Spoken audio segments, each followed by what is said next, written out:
न चाहते हुए भी उस किशोरी का अनुपम सौंदर्यवान चेहरा उसकी आंखों के आगे घूम जाता और अपनी आकर्षकता का एहसास करा जाता। सरेह में गायों को चरता छोड़ वह पास ही में एक सूखी गढ़ी के किनारे एक आम के पेड़ के नीचे बैठकर उस किशोरी के बारे में सोचने लगा। उसे पता नहीं क्यों ऐसा लग रहा था कि वह किशोरी को काफी समय से जानता है, वह उसकी परिचित है। उस किशोरी का सौंदर्यपूर्ण शरारती चेहरा याद आते ही सहसा सहमा घनेसर मुस्कुरा देता।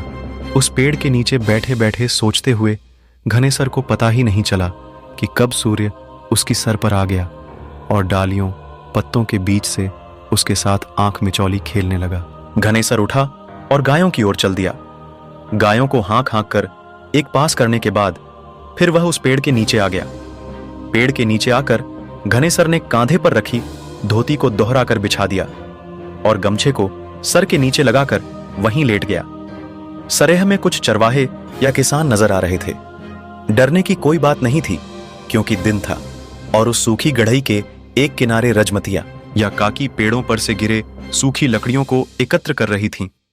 लेटे लेटे रतजगा किए घनेसर को पता नहीं कब नींद आ गई, पर नींद में भी वह सहमा सहमा दिख रहा था। पर कभी कभी उसके चेहरे पर एक एकमिनटी मुस्कान आ जाती।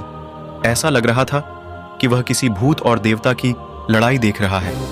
भूत का विकराल रूप उसे डरा जा रहा था तो देवता का उस भूत पर हावी होना उसे हर्षित कर जा रहा था।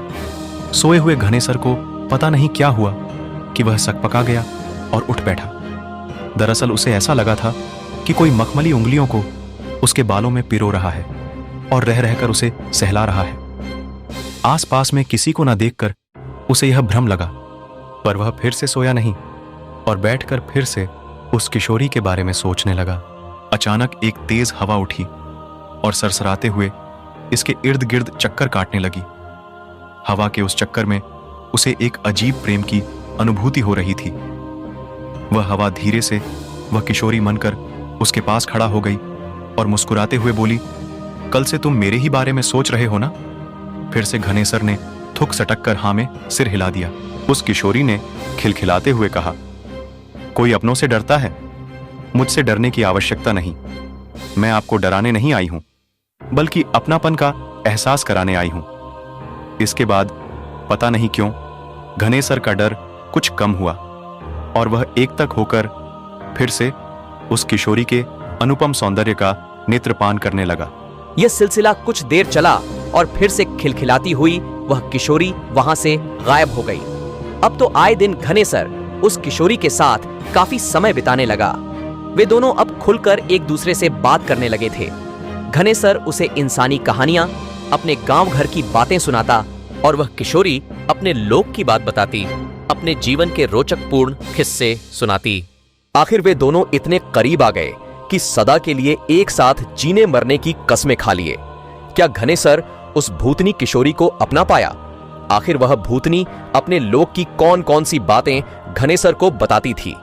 इन सब रहस्यमयी बातों से पर्दा इस कहानी के अगले और अंतिम भाग में उठ जाएगा। कैसी लगी यह भूत ही काल्पनिक कहानी?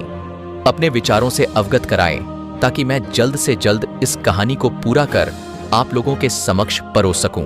प्रेम से बोलिए, जय बजरंग बली।